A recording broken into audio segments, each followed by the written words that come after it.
jusqu'à 9h. Vous écoutez Le Réveil. Avec Jean-Benoît Gagné à Passion FM. 7h38 minutes, on accueille dans nos studios cette semaine M. Paul Doyon, président de l'UPA de la Beauce pour leur chronique hebdomadaire. Bonjour M. Doyon. Bonjour. Vous allez bien? Bien sûr. Oui, on voulait parler ce matin un peu de l'histoire, comment ça s'est mis en place, l'UPA. Vous me parliez en dehors des ondes de l'Union des producteurs catholiques du Québec. Oui, ben c'est ça remonte loin, là. Oui, c'est commencé dans les années 20, où est-ce qu'il y avait eu un besoin des producteurs agricoles de se regrouper entre eux. Et puis là, à l'époque, ben il y avait le clergé, les prêtres qui s'en étaient mêlés, et puis ben il avait appelé ça l'Union catholique des cultivateurs.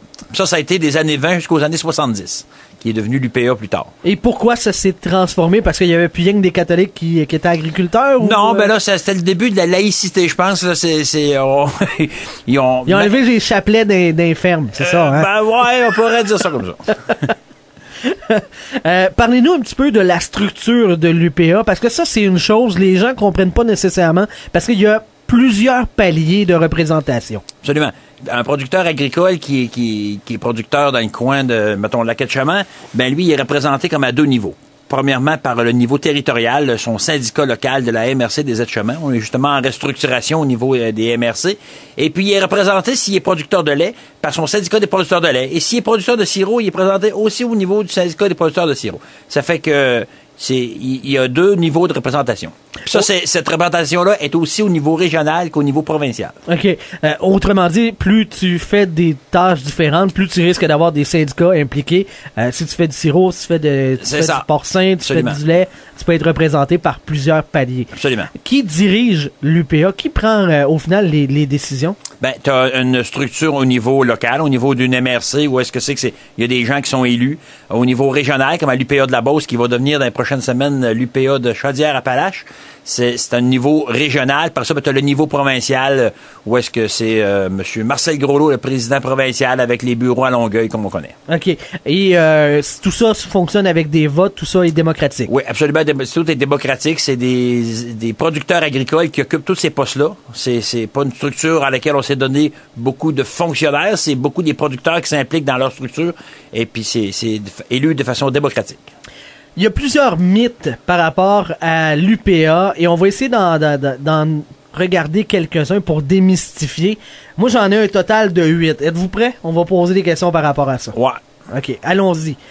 Est-ce que l'Union des producteurs agricoles, l'UPA, est un monopole?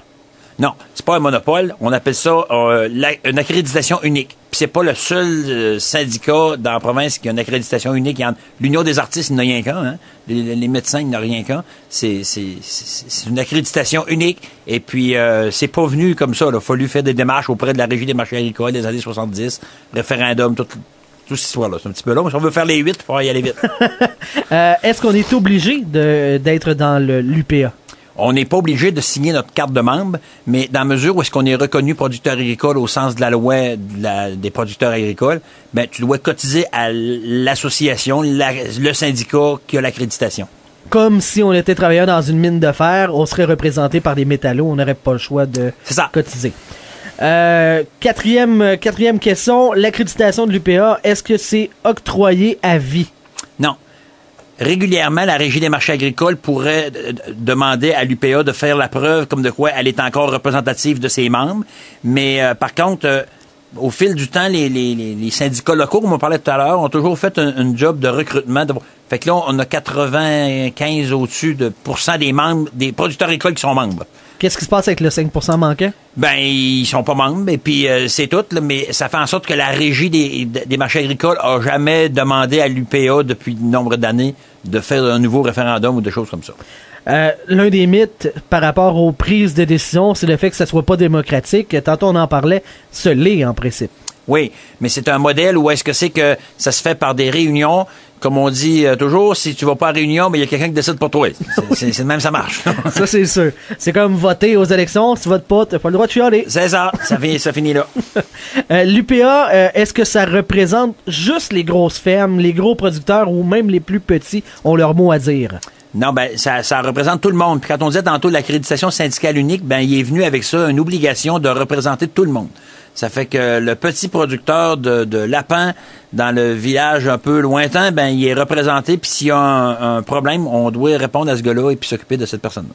La syndicalisation, l'accréditation unique, est-ce que c'est dépassé aujourd'hui en 2013? Non, on pense pas, là.